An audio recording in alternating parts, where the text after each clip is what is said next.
got so much motherfucking design on right now. Bring it down, bring it down, make it clap. I got 3 old thoughts on the block. Bitches on my line, and you know. Halo teman-teman semua, balik lagi bareng saya, Selvianus Afra. Saya dari kelas Manajemen 1 dari Fakultas Ekonomi dan Bisnis. Di sini saya akan mempresentasikan tugas saya, yaitu Supply Chain Management dari dosen pengampu saya, Pak Adi Mursalin. Di sini kita ditugaskan untuk mereview sebuah produk. Kali ini saya menggunakan produk yang namanya Garnier Skin Natural. Nah, tentang Pure Active. Oke teman-teman, sebelum kita mengetahui apa itu Garnier, bagaimana cara memasukkan rantai pasukannya, mari kita simak bersama-sama ya teman-teman. Yang pertama yaitu Supply Chain Management Garnier Skin Natural Pure Active, atau biasa disebut dengan Manajemen Rantai Pasukan Garnier Skin Natural Pure Active. Oke, di sini yang pertama-tama kita harus mengenali produk Garnier ini. Seperti apa? Garnier ini sendiri didirikan pada tahun 1904.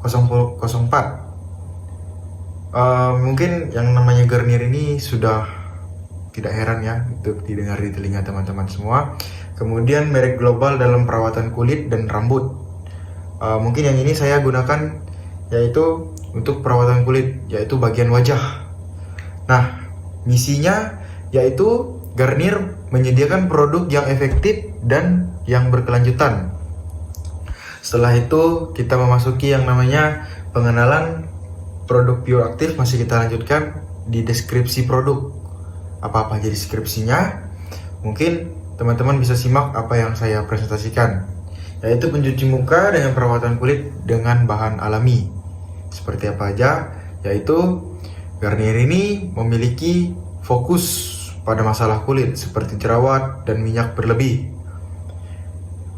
Apa aja target pasar dari Garnier ini sendiri? Yaitu target pasarnya dituju pada remaja dan dewasa muda yang mencari solusi perawatan kulit.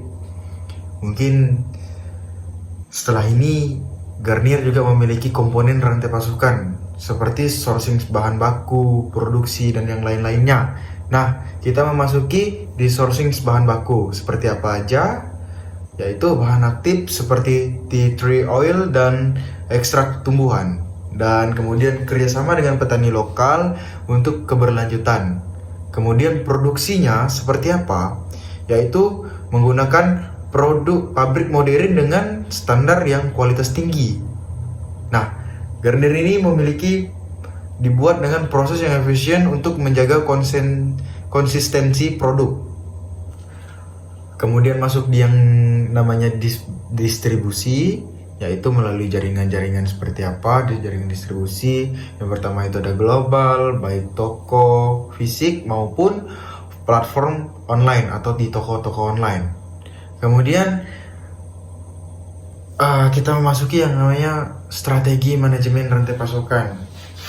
Strategi manajemen rantai pasukan ini seperti yang kita ketahui, yang pertama itu adanya keberlanjutan dan inovasi produk. Kita memasuki yang namanya keberlanjutan, yaitu kemasan yang memiliki ramah lingkungan dan inisiatif pengurangan plastik. Kemudian yang kedua, praktik produksi yang bertanggung jawab. Jadi bisa kita lihat ya, Garnier ini memiliki kesan yang sangat menarik bagi pembeli, sehingga pembeli merasa tertarik dan ingin mencobanya dan memiliki hasil yang maksimal kepada wajah mereka. Kemudian inovasi produknya. Bagaimana caranya? Yaitu menggunakan riset dan pengembangan untuk formulasi baru. Kemudian setelah itu memiliki responsif terhadap feedback konsumen. Responsif baik kepada itu kepada penjual untuk pembeli, maka akan mendapatkan feedback baik dari pembeli kepada penjual. Namun terlepas dan terlebih dari itu semua, kita semua yang namanya memanajemen rantai pasokan pasti memiliki yang namanya tantangan. Apa saja yang tantangannya, yaitu yang pertama ketidakpastian pasokan bahan baku, kemudian perubahan permintaan konsumen, yang ketiga itu ada regulasi. Nah, kita memasuki ketidakpastian pasokan bahan baku. Apa-apa aja? Yang pertama mungkin pengaruh cuaca dan iklim, bisa jadi itu adalah faktor. Mungkin ini adalah faktor kecil yang saya jelaskan. Kita belum ketahui apa faktor-faktor besar yang lainnya.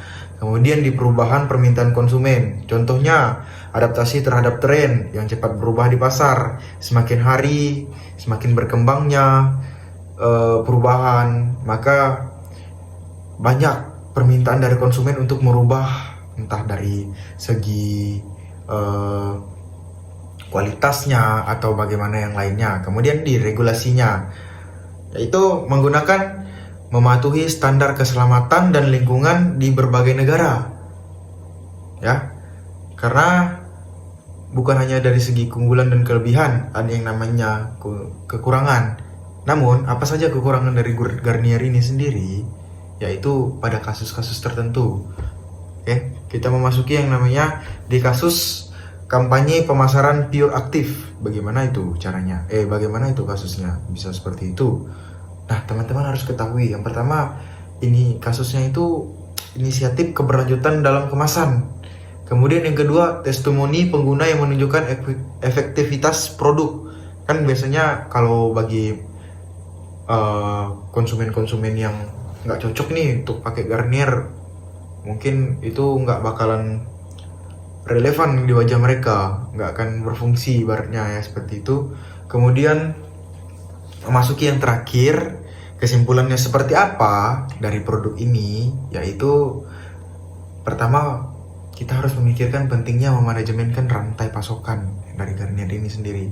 Kuncinya untuk efisiensi keberlanjutan dan kepuasan pelanggan. Kemudian, apa aja sih visi kedepannya? Dalam kesimpulan ini, kita mungkin ada visi kedepannya ya, menurut saya, yaitu komitmen terhadap inovasi dan keberlanjutan untuk masa depan. Oke teman-teman, mungkin ini sekian review produk saya yang Garnier ini. Mungkin cukup bermanfaat, kurang dan lebihnya jika ada kesalahan dalam saya menjelaskan sesuatu ataupun kekurangan dalam saya menjelaskan supply chain management ini, saya mohon maaf kepada teman-teman semua. Kurang dan lebihnya, terima kasih telah menonton video presentasi saya. Saya ucapkan terima kasih. See you and goodbye. I'm